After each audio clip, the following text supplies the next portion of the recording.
সুপ্রিয় দর্শক, এই সাম্বা কি আর এই সাম্বাকে নিয়ে কেন দেশে এত তোলপাড় শুরু হয়েছে? এই সাম্বা অনেকটা দেখতে গুইসাপের মতো।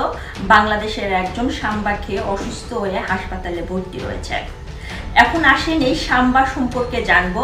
এই প্রাণীকে নিয়ে বর্তমানে বাংলাদেশ থেকে যে সকল প্রবাসী ভাইয়েরা সৌদি আরব রয়েছেন, আরব আমিরাতে রয়েছেন, তারা ভিডিও তৈরি করছেন, কন্টেন্ট তৈরি করছেন সাম্বাকে নিয়ে। আসলে সাম্বা এবং গুইসাপের মধ্যে পার্থক্য কী এবং সাম্বাকে নিয়ে কেন এত হইহুল্লোড় শুরু হয়েছে? দর্শক, আপনি যদি গুইসাপ এবং সাম্বাকে লক্ষ্য করেন তাহলে দেখবেন যে গুইসাপের যে চামড়াটা রয়েছে অনেকটা শক্ত এবং বলতে গেলে বাংলাদেশে সাম্বা নামের কোনো কিছুই নাই যেটা আমরা চলাফেরা করতে দেখি, সেটা গুইসাপ, এবং গুইসাপকে ইসলামে হারাম করে দিয়েছে। অপরদিকে আপনি যদি সাম্বাকে লক্ষ্য করেন তাহলে দেখা যায় সাম্বা কিছুটা টিকটিকির মতো, তবে হ্যাঁ, সাম্বার যে নেজটা আছে অনেকটা শক্ত, কিন্তু সাম্বার গায়ের চামড়া অনেক নরম, সফট, এবং সাম্বাও কিন্তু নিরীহ শান্ত একটা প্রাণী। সাম্বা ঘাস, লতা পাতা এইসব খায়। অপরদিকে গুইসাপকে যদি লক্ষ্য করেন তাহলে গুইসাপ সাপ, ব্যাঙ, পোকামাকড়, মাংসাশী প্রাণী। গুইসাপ বলতে গেলে তিনি ডিম পর্যন্ত খায়।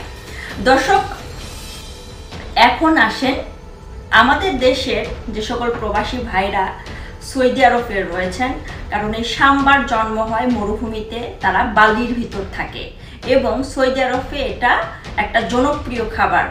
রেস্টুরেন্টে বিরিয়ানি বলেন, রোস্ট বলেন, মাংস বলেন, সবাই এই সাম্বার রান্না পছন্দ করে এবং সেখানে একটা জনপ্রিয়তা রয়েছে এই সাম্বার মাংস নিয়ে। ঠিক আছে, তো এখন আমাদের দেশে যেহেতু সাম্বা নাই, কারণ আমাদের দেশ তো আর মরুভূমি নয়, সো এখানে সাম্বা থাকার কোনো প্রশ্নই আসে না। সাম্বা অনেকটা সময় গরমের সময় দেখা যায়।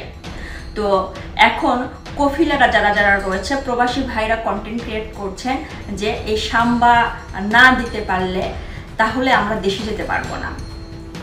আবার এই কফিলদের জন্য সাম্বা ধরলাম, এমনটাই কিন্তু অনেকেই বলছেন বা কন্টেন্ট ক্রিয়েট করে আসছেন, অনেকে এটাকে নিয়ে ট্রোলও করছেন।